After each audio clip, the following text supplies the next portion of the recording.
ধানের শীষের খবর এখন বাতাসে তাহলে কিছু বানা দেন, আমরা জিনিসটা পরে সংগ্রাম মারতাছে নিষ্কল আমি কাউকে পাঁচ থেকে আমরা এই ওয়ার্ডে আসি।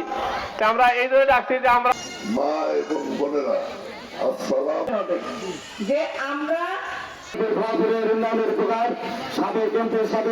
সেই দিন তাকে সাথে নিয়েছে আপনাদের সাথে কথা বলে মাঝখান থেকে চলে গেছে।